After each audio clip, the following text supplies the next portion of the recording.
Hello दोस्तों, नमस्ते, राधे राधे। मैं आपकी साधना दुबे अपने यूट्यूब चैनल पे आप सभी का स्वागत करती हूँ। दोस्तों, आज मैं लेके आई हूँ बहुत ही प्यारा एक सोहर गीत।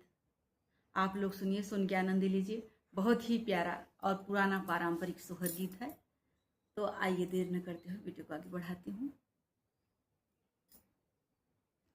सासू मोरी बेनिया डोला मैन नद मुँह चूमैन नद मुँह चूमई हो। सखिया पिया मोर ले थे बलैया बलैया नीक लागई बलैया नीक लागई हो। सासू मोरी बेनिया डोला मैन नद मुँह चूमैन नद मुँह चूमई हो। सखिया पिया मोर ले थे बलैया बलैया नीक लागई बलैया नीक लागई हो। जऊ घर होती मोरी मैया दर्द मोर जनती दर्द मोर जनती नी हो। सखिया पिया जी के मैया कठोर दर्द नाही जानई दर्द नाही जानई हो। सखिया पिया जी की मैया कठोर दर्द नाही जानई दर्द नाही जानई हो। सासू मोरी बेनिया डोला मैन नद मुँह चूमैन नद मुँह चूमई हो।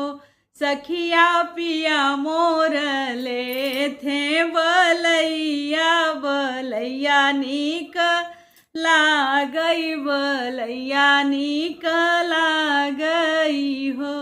सखिया पिया मोर ले थे बलैया बलैया नीक लागई बलैया नीक लागई हो। जऊ घर होती मोरी भाभी दर्द मोर जनती दर्द मोर जनती नी हो।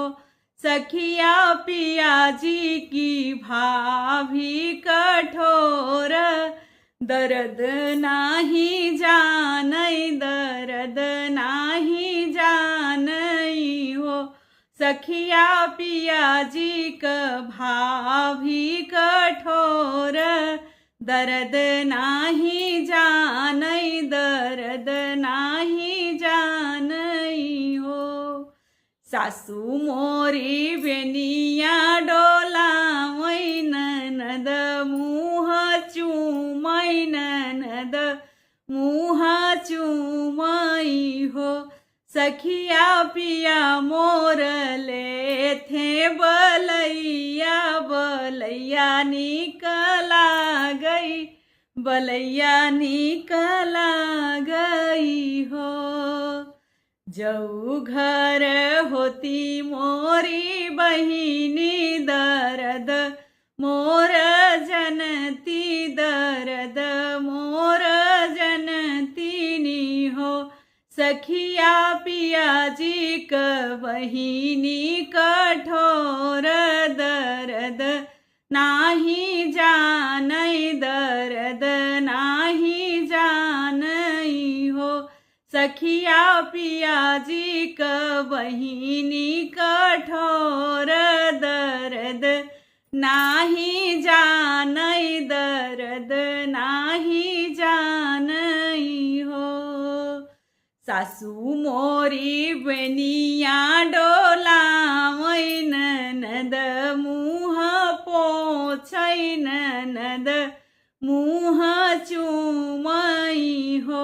सखिया पिया मोर ले थे बलैया बलैया निकला गई बलैया निकला गई हो, सखिया पिया मोर ले थे बलैया, बलैया निकला गई, बलैया निकला गई हो। धन्यवाद दोस्तों। यह हमारा शोहर गीत आप लोगों को जैसा लगे कमेंट बॉक्स में ज़रूर बताइएगा। खूब ढेर सारा प्यार दुलार हमारे इस गीत पे दीजिएगा दोस्तों। फिर मिलती हूँ ऐसे ही गीतों के साथ, तब तक के लिए हर हर महादेव, राधे राधे।